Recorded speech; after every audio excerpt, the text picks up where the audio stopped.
Hello and welcome to another edition of Frontline. I am Obiozor Ilo.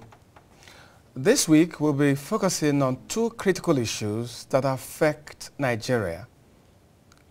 We'll start our program with a focus on the implementation of the 2012 budget, and we'll also take our time to preview the 2013 budget. I have a couple of experts here in the studio. Also on our program today, we'll be talking about Nigeria's foreign policy, and we'll be talking with a former Nigerian ambassador to the United States, a former Nigerian ambassador to Israel, and one-time Director General of the Nigerian Institute of International Affairs, Ambassador George Obiozor. Of course, we'll be also talking to Nigerians on what they feel about Nigeria's budget. Don't go away. Our program continues in a moment. Very unfortunate. The budget doesn't even, by virtue of reading it out, some issues might be touched, but in the implementation, we the poor masses don't see anything. Talk about now, we are in Abuja here, we can't even have an accommodation to live. Nothing whatsoever. Then the so-called the petroleum product we are talking about, we can't even get it. And all these things revolve around the Nigeria. The taxpayers' money, nobody can tell where this money is going.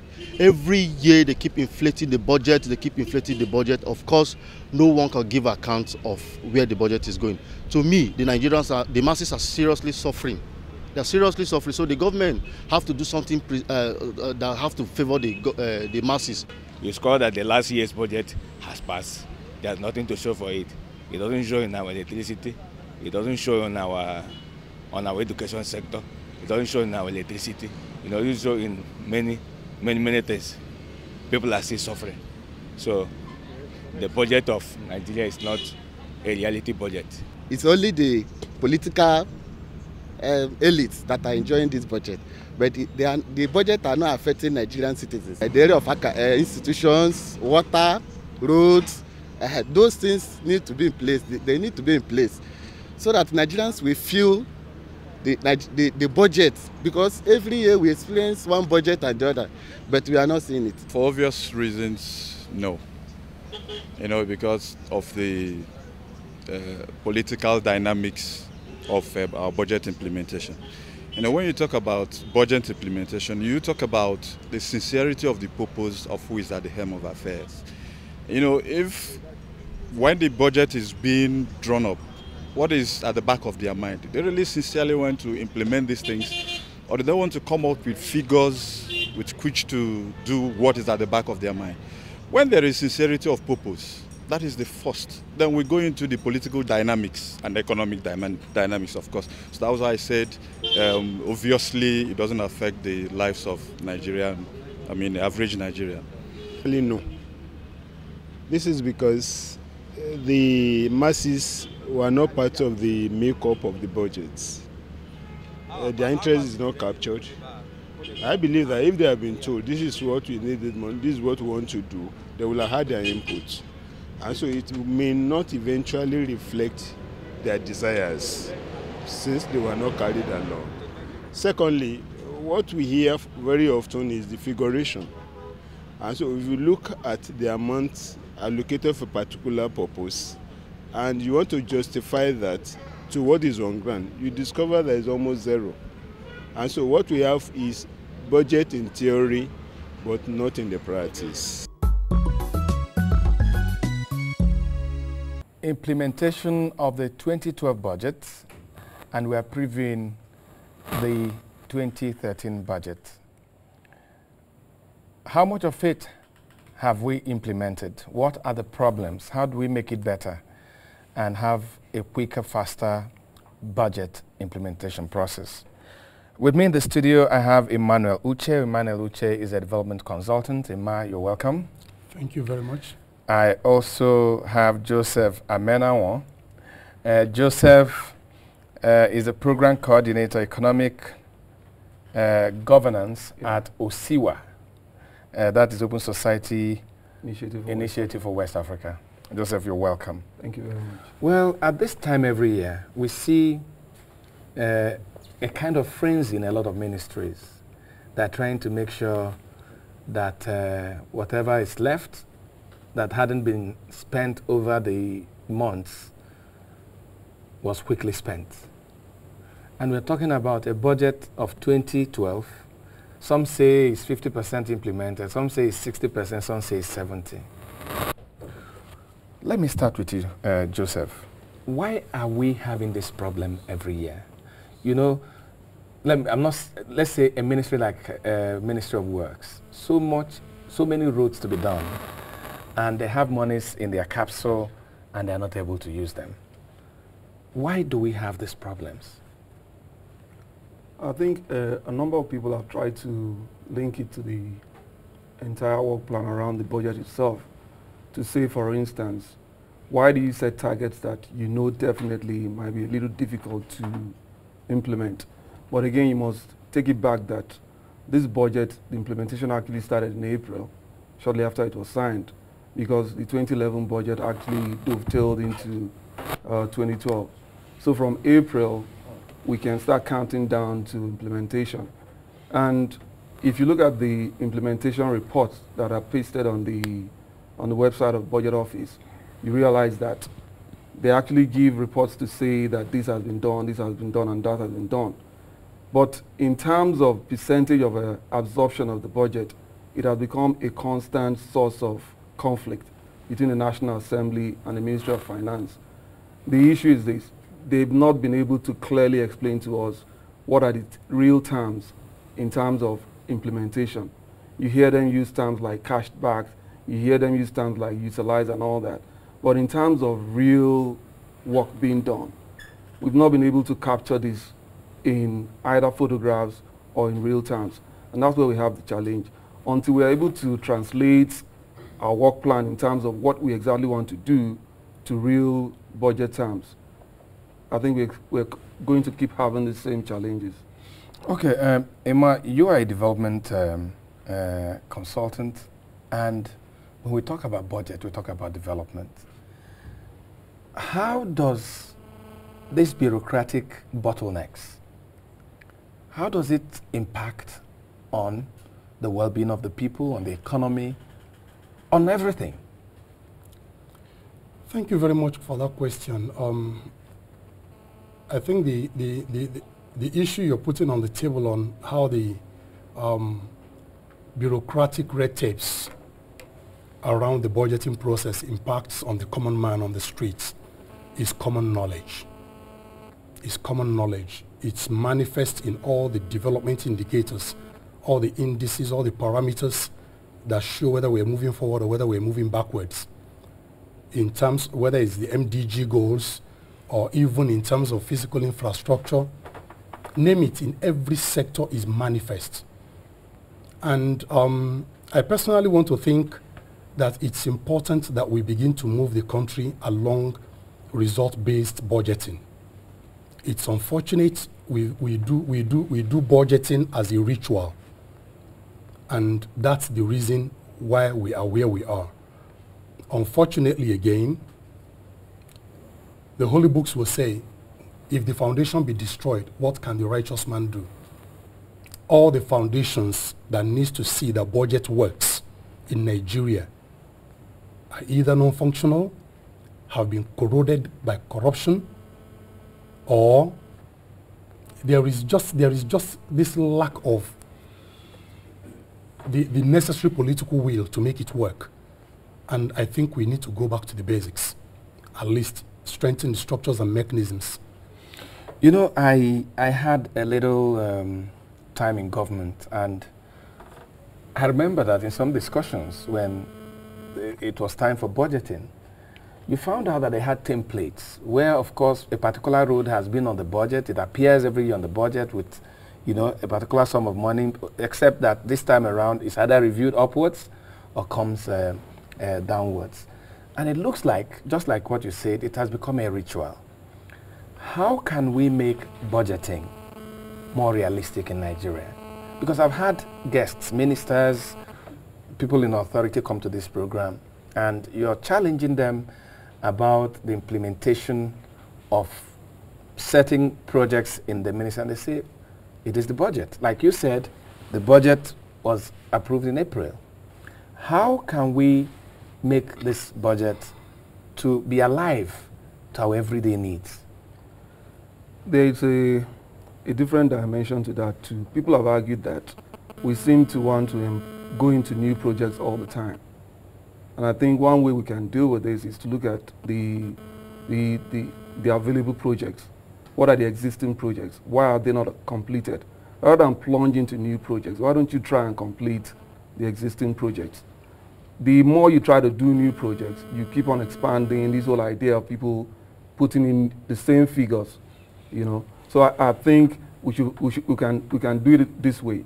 Let's look at the existing projects. Why have we not completed them? Try to complete it. And there's a different dimension to this too.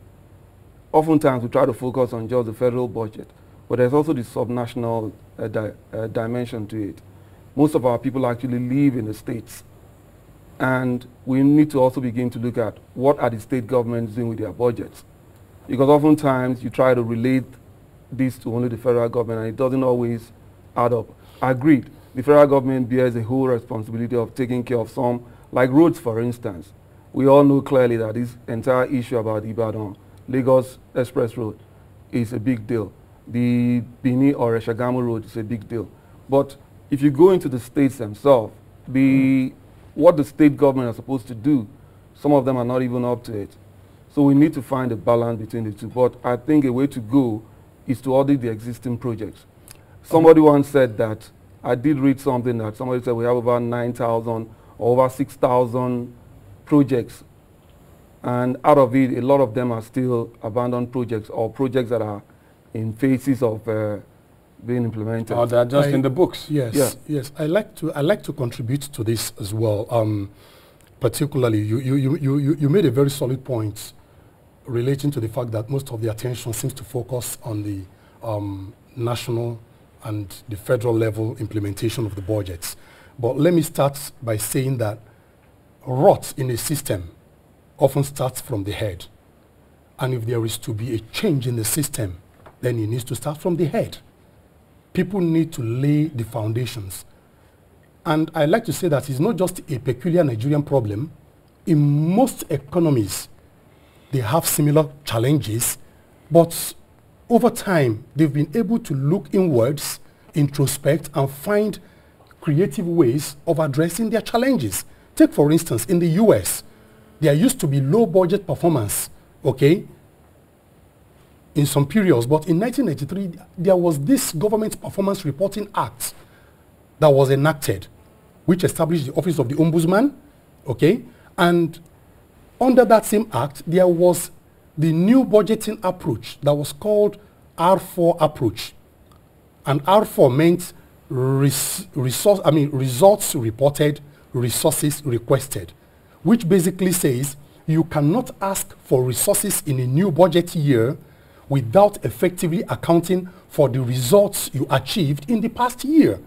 And that was where the Office of the Ombudsman came out. The Government Performance Reporting Act that instituted their performance monitoring plan came into effect. And every agency of government in the states that receives federal government funding is subjected to annual reporting, annual performance reporting that must go in before the budgeting process. But here, and I like to tell you that in my previous capacities, currently I work as the anti-corruption program manager for the Justice for All project of the British Council. But in my previous capacity, we did build the capacity of the National Assembly on oversight hearings, on committee hearings, on budget hearings. And that's, you know, that sort of started off all the committee hearings, starting with the power sector hearing by Honorable Ndudie Lumelo. But again, back to the typical Nigerian lack of political will, lack of determination to make anything work. Where is it all? I did have the privilege of consulting for some of those committees during their budget hearings. I did. But I tell you the truth, even the what do you call it, the public hearings on accountability hearings, where are the tapes? Where are the results? most of them never saw the light of the day. And I say it's not only about the budgeting process again. The foundation is destroyed. We all need to go back. And if it means the leadership, the civil society having to take the leadership, having to take over the mantle so that the leadership begin to follow. Because where leadership fails, then the people need to take control. When the people move, leadership will follow. You know, in the National Assembly, so much is spent on oversight functions of the National Assembly. And someone said whether these oversight things have turned into just a jamboree. Money-making venture. Because you are talking about an ombudsman. And that is what a lot of people thought, that the National Assembly, that kind of role is the role that the National Assembly will play with the oversight functions. But we see them on TV, sometimes shout, sometimes argue, and that's it. I think we should also look at a different dimension to this.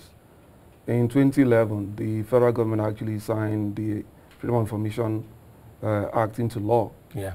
That ordinarily was also something in the narrative to the 2012 budget. The president actually did talk about the Freedom of Information Act to say that it was going to enable citizens to more closely monitor the implementation of the budget. Now, I see that as something that can play a major role in this entire thing about oversight.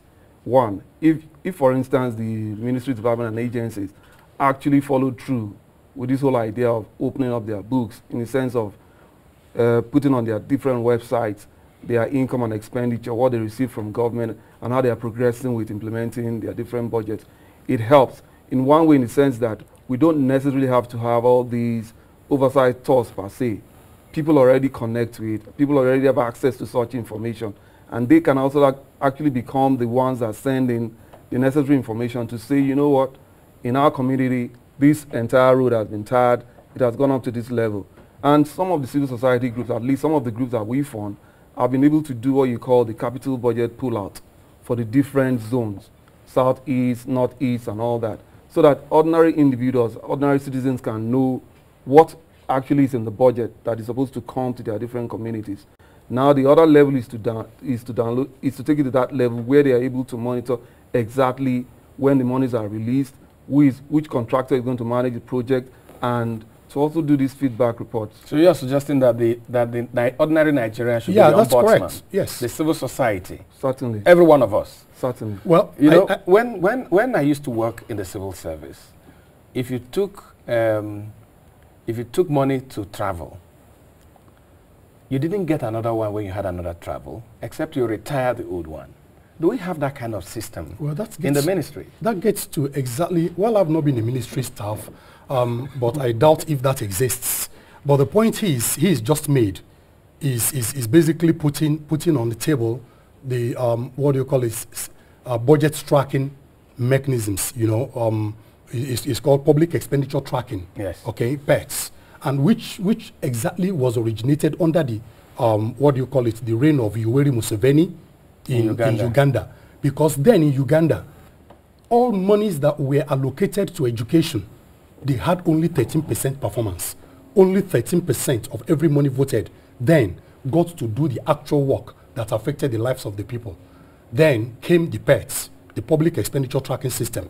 Okay? And within 1 year of implementing the PETS, budget performance in Uganda rose from 13% to 65% in Uganda. That same thing can happen here. And we're saying that people need to be empowered. People need to know. And people need to ask questions, just like my brother just said now. Mm-hmm. A lot of other mechanisms. And more importantly, even, yes, we don't have the office of the ombudsman, but for goodness sake, in every other country, you have mostly one single national anti-corruption agency. Here we have the EFCC, we have the ICPC, we have the SCOMOL, we have the NFIU, we have several of them, plethora of them. And we are saying, if we are able to strengthen them, okay, to sit up and begin to perform their core oversight functions on this, on the budget, there is likely going to be greater performance.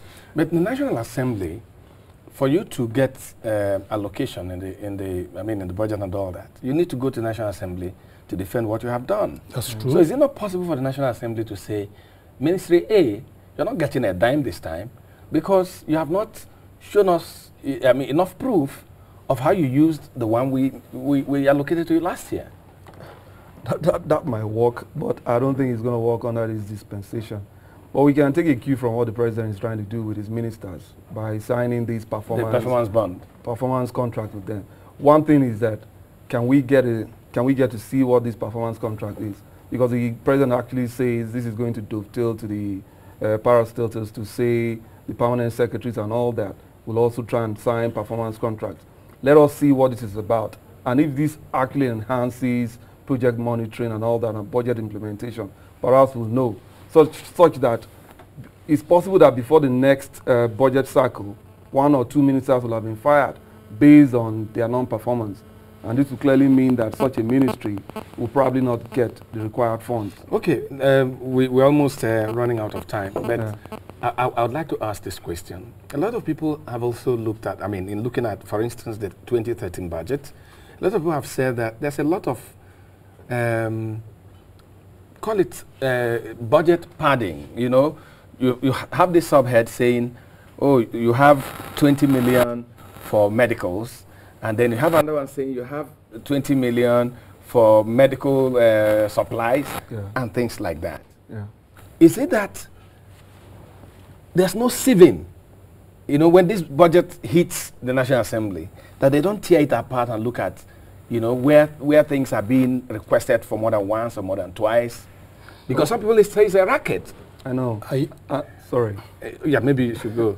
Well, I want to think that's a challenge that needs to be put directly to the National Assembly Budget and Research Office, because that's the reason why it was established. And the logic behind it says that it takes the executive almost the entire year putting together their budgets, and then they roll it over to the National Assembly, and you expect the Assembly to be able to do a thorough job within a space of 1-2 months. They used to consider the budget as a bill or as an executive bill. That's very difficult, and we need to let them understand. Yes, they try to do some budget hearings, some budget scrutiny, but the time factor is a challenge. Is not enough, and therefore the National Assembly need to make up their mind to start preparing budget reviews by collecting information on budget performance way ahead the submission of the budget. Joseph, I think with regards to the wasteful spendings, Osiwa, for instance, is funding an organization that has done impressive work in isolating what they consider wasteful spending, and they are making this presentation to the National Assembly. The things you talked about, the repetitions and all that, is all clearly there. I will share with you the copy of that whole thing. So I think civil society groups will support the National Assembly to ensure that such wasteful spendings are not included in the budget. Gentlemen, I must thank you for your time and your insight. I've been speaking with Emmanuel Uche. Emmanuel Uche is a development consultant, and Joseph Ameno, who is of the Economic Governance Desk and Program Coordinator at Open Society Foundations. Gentlemen, thanks for coming on our program. Thank you very much. When we return, we'll look at Nigeria's foreign policy, and our guest, Professor George Obiozor.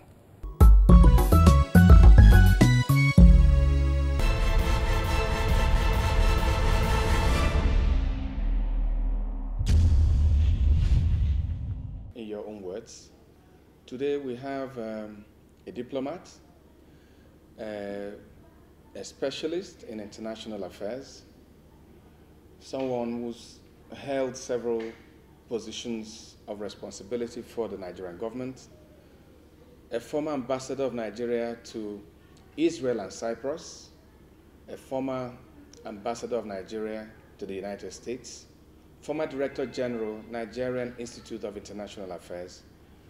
My pleasure to welcome Professor George Obiozor to our program. Prof, you're welcome. Thank you very much. Experts in international relations said that Nigeria didn't get so much in return. Look at our treatment in Angola. Look at our treatment even in South Africa. Why was it, look at what we contributed in Liberia. Is it that we didn't handle these things well to get back, I mean, to get something in return, or what went wrong? Something went wrong. If you have a policy you cannot sustain, you're out. This world is not waiting for you. It must go on. The dynamism of international relations means a survival game for every nation, both the donor and the taker. The receiver and the donor are also in competition.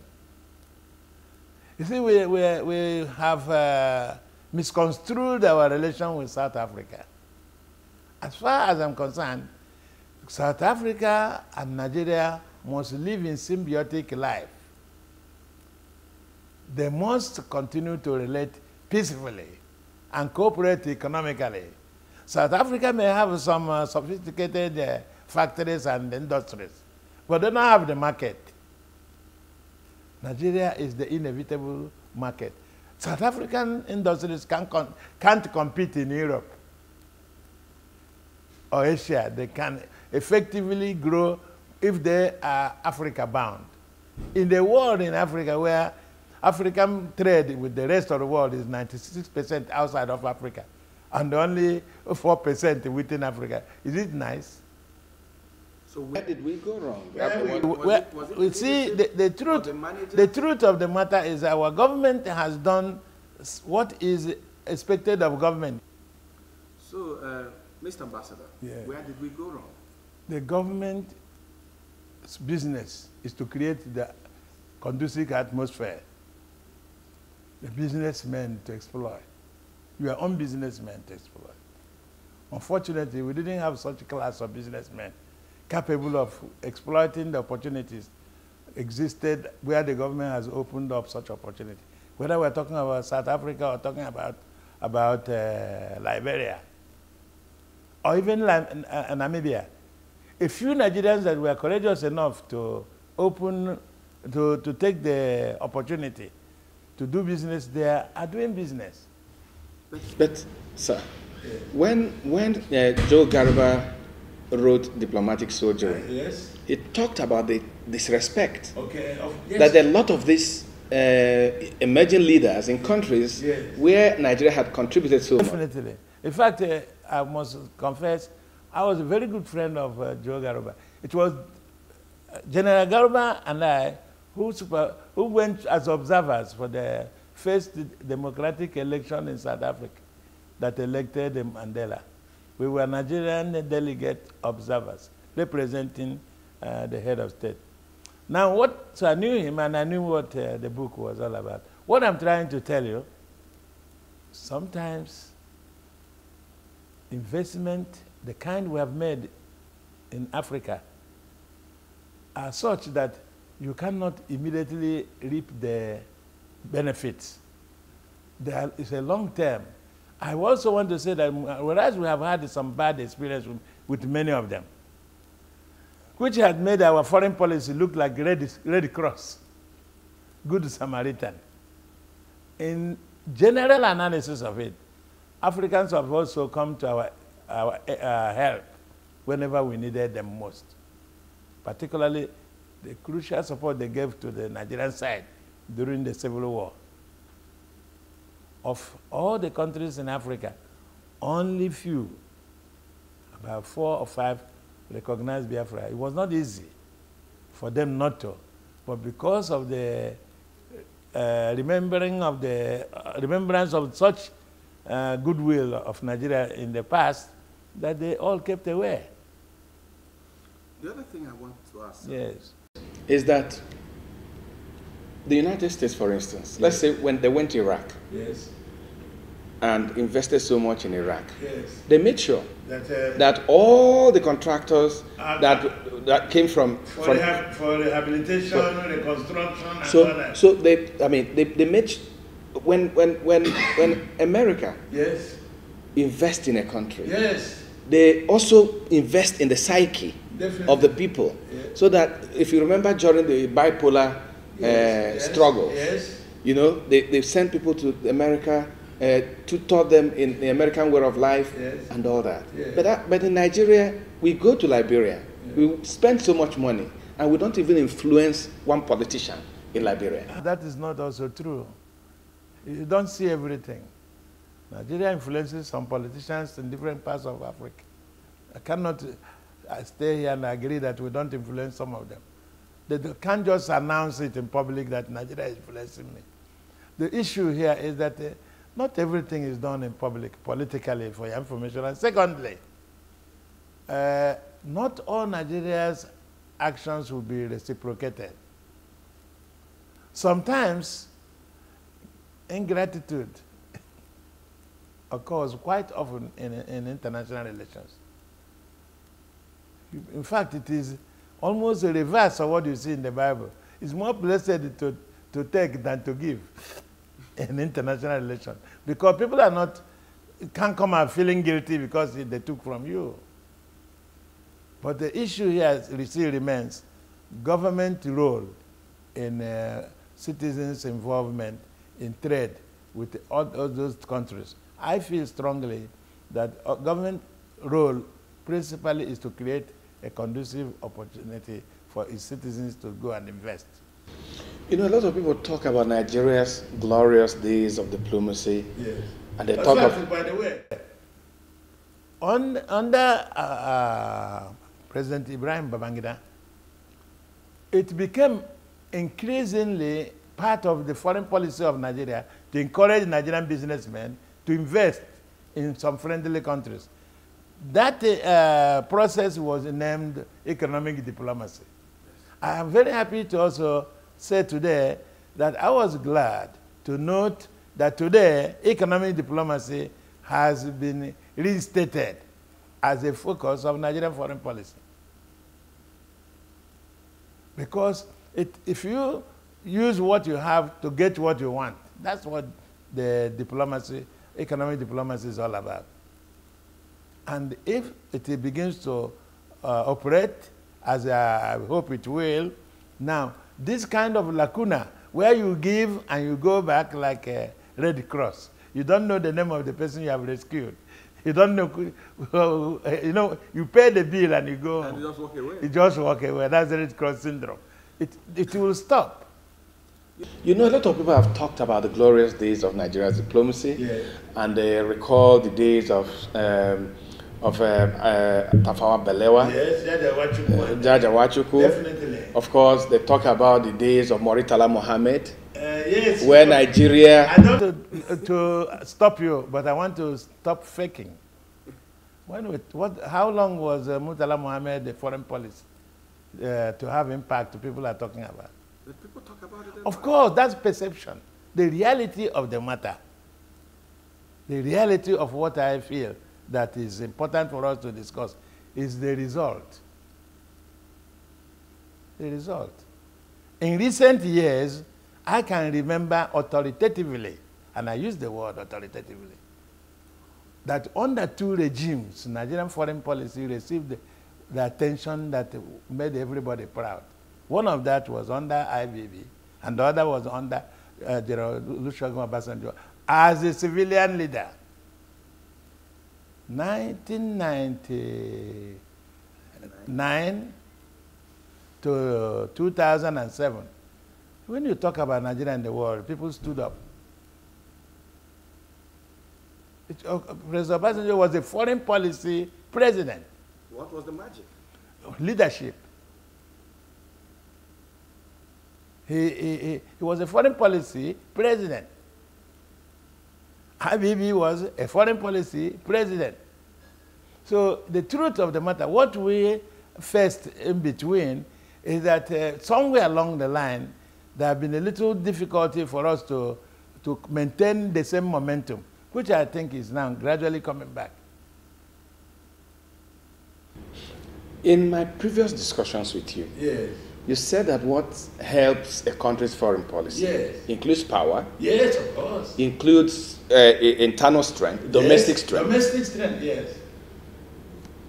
Are you saying that the situations we find in Nigeria today are affecting our vibrancy in international relations? Foreign policy is a reflection of your domestic policy. Just as you are looking at the world is also looking at you and reacting to you. You are looking at the world, and the world is looking at you. And each reaction is based on the perception they have about you. So perception also plays a role. An incredible role. How they see you is how they react. And when they do the grading, that is always hierarchical grading of countries.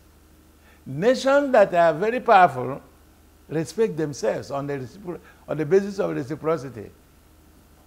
So what is important is probably what we are trying to do today. Restore that dignity of our foreign policy by making the right decisions, making the right contacts. I mean, you are an academician. Yes, definitely. If you have a class of young international relations students, yes, and you want to tell them about Nigeria, yes, what would be the panacea for Nigeria to get back to those glorious diplomats? Definitely, the first thing is for us to change the image we have, the perception people have about us. The image is important. What people perceive of you is how they react first. Many people don't have time for details. So the first thing I would tell them is to make sure that you, as a Nigerian, make the first impression a memorable good one. Very good impression of Nigeria is required today for the international community to restore the dignity of Nigeria. That apart, are there things we should also concentrate on, like the economy, like corruption, like security? Every country has its own level of challenges. Because in Nigeria, we have changed everything now to challenges. We don't want to mention problem. That's a psychological diversion of its own. The problem is, if your leadership is positively perceived, you as a nation will be positively perceived. It was the maxim, the statement of Ataturk. Once your country is down, everybody in it is down. So it's the business of everybody to build up a dynamic, strong country. It is not just the business of the leader alone, but also the citizens. It's a general task of all patriotic citizens to build a strong country, both the followers and the leaders. I have mentioned it. What is indeed those things that determine how nations are recognized? The military strategic position of a country. In this game, Nigeria has done very well. At the military strategic level in Africa, Nigeria has done very well. There has been no peace in Africa without Nigerian contribution. Whether you're talking from the Congo, Liberia, Southern Africa, you mentioned Namibia. I was an eyewitness when the Nigerian police escorted the South African military and police out of Windhoek, led by a police commissioner who later became AIG, called the Ejika. Why are we not leveraging on this goodwill? Because there is no follow-up. We have what I consider a very tragic method of running our foreign policy. Hit and run. And you don't sustain it.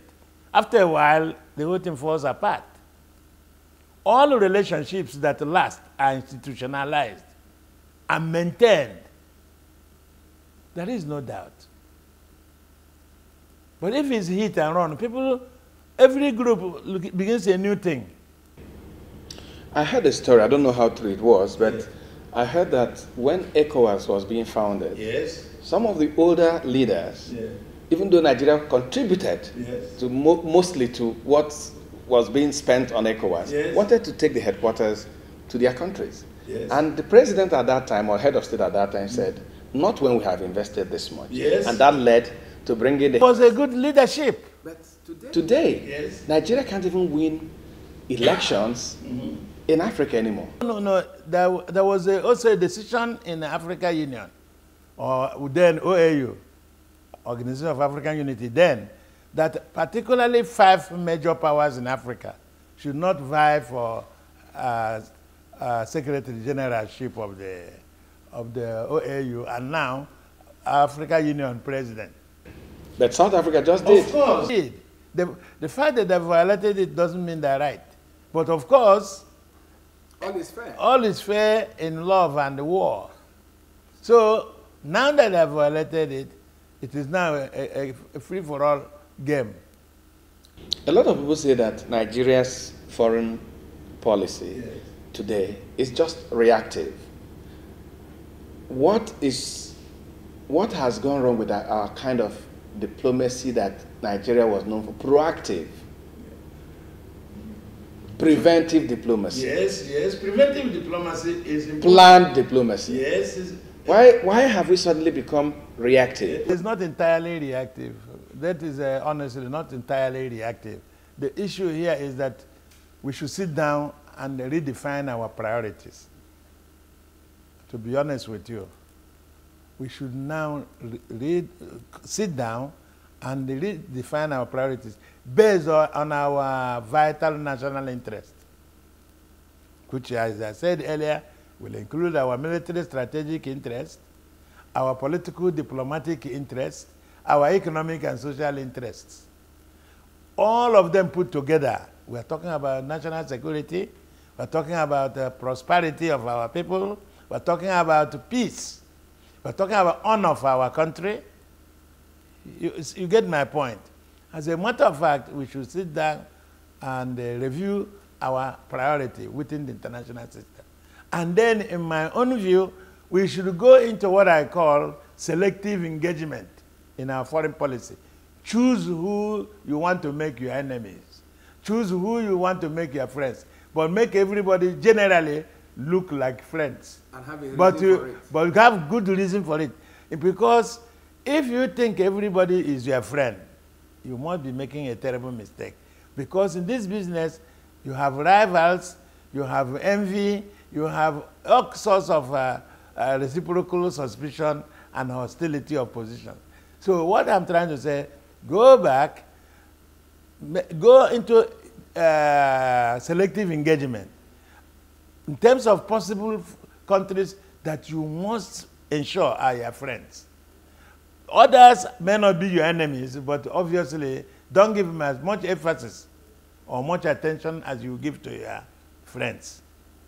Select them. In fact, the greatest advice someone has given, Attila the Hun, has given to mankind, those who are involved in public life. When he was the strongest man in history. When he was dying, they asked him, what is your message for mankind? He opened their eyes for the last time and said, choose your enemies wisely. As of today, I don't think we're choosing our enemies wisely. Well, we'll take a break. When we return, we'll look at other dynamics of Nigeria's foreign policy. Don't go away. Glad to know you're still with us, and our guest is His Excellency Ambassador George Obiozor. Your Excellency, recently, 2 major powers in the world had transitions, a kind of transition in their government. We have a renewed mandate for a president in the United States of America. Yes. And we have the biggest emerging power, China, Yes. changing its leadership. Yes. How can Nigeria leverage, how can Nigeria take advantage of this new beginning in these 2 superpowers? Luckily, the 2 countries involved, the United States and China,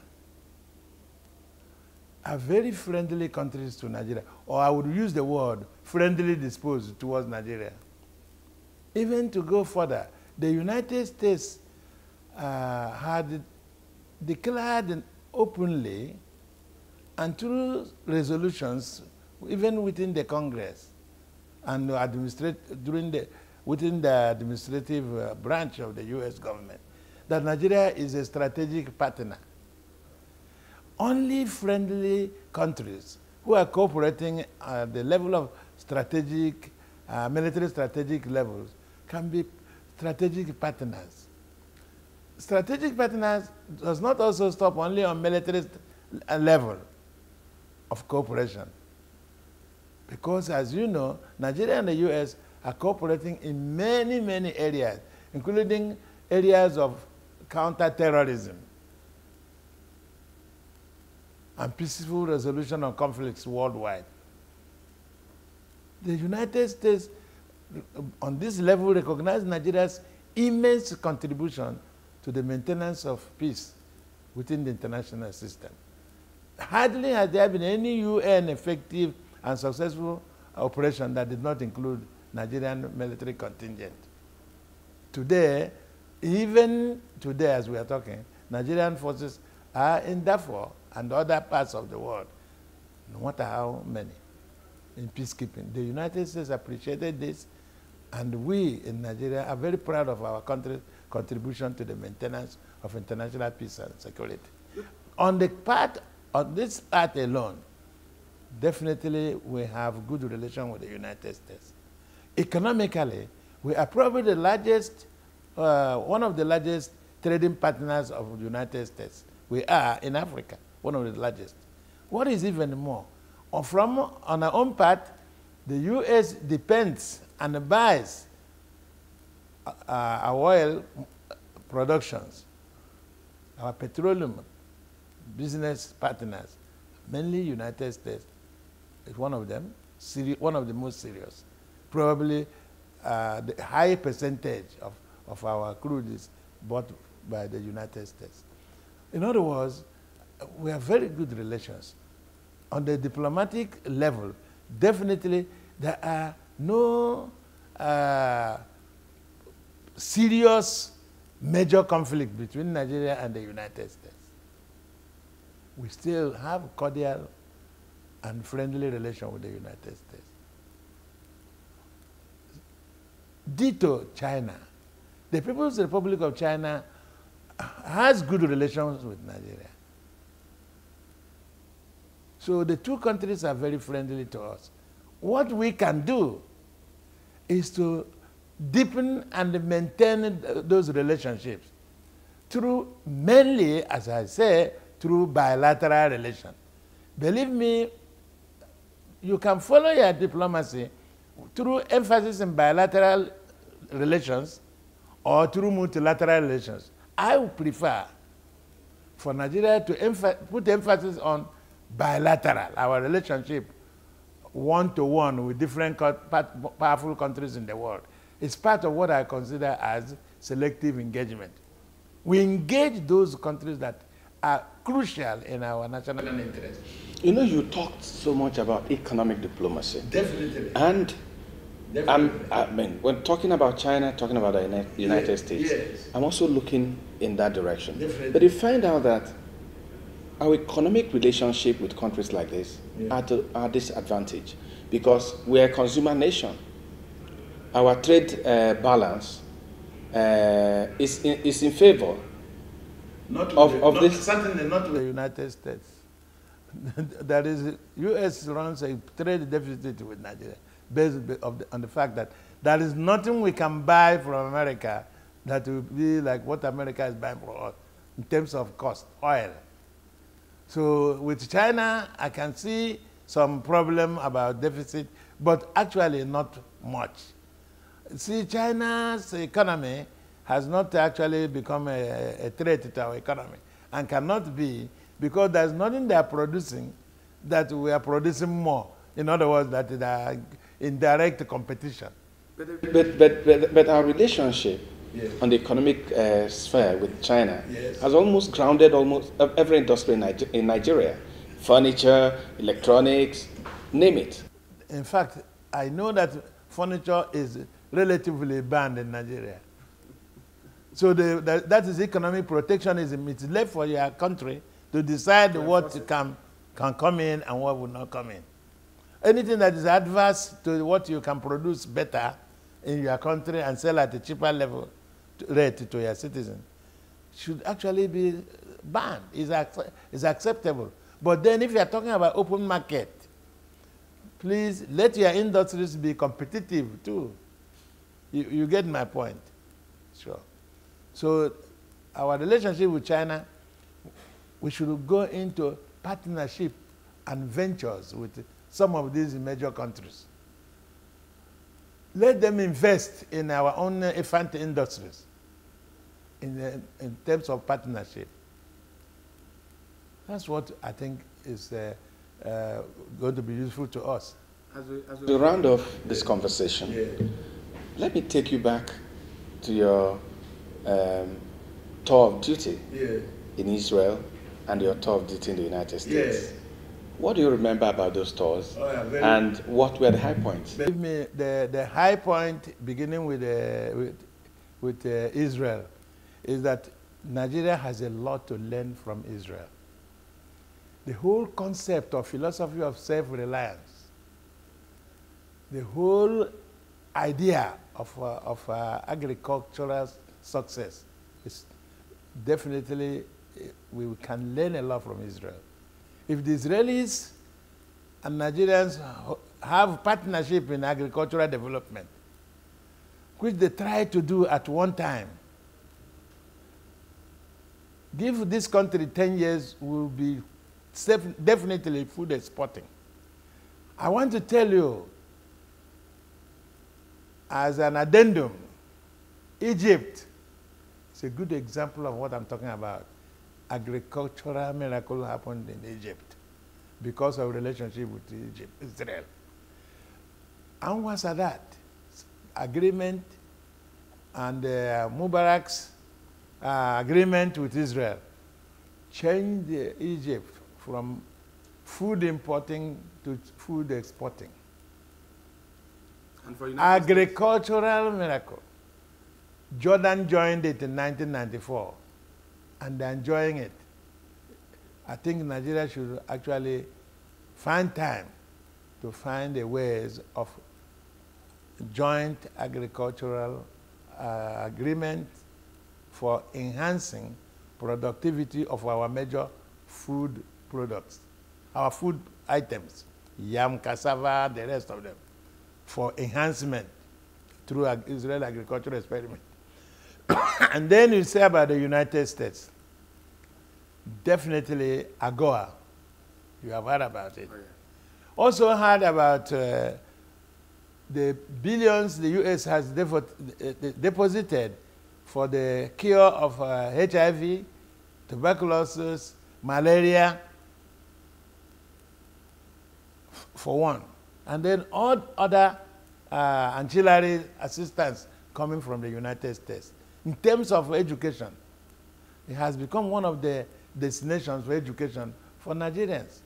Believe me, overtaking Britain and all our other traditional countries Nigerians used to be educated. You will not believe it.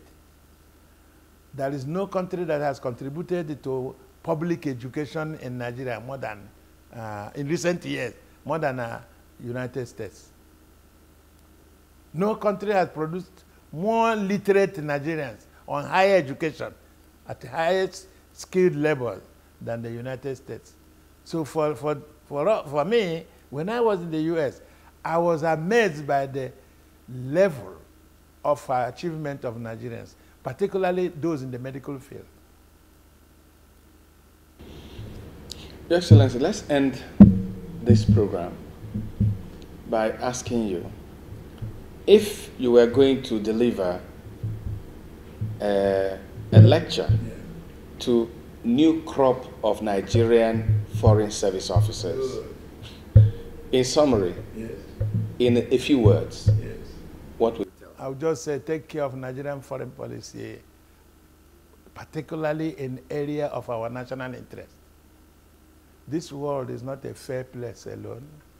It's a place of heightened self-interest.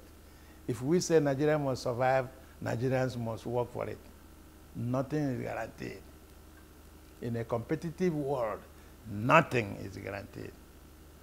You must work for Nigerian survival, for Nigerian development, for Nigerian growth.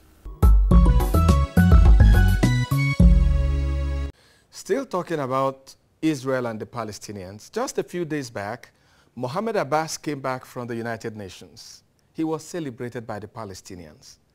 But across the fence in Israel, they were raving mad. Someone said, will there be a day that the world will be in peace? Who knows, maybe someday. That's our program for today. I am Obiozor from Abuja, Nigeria.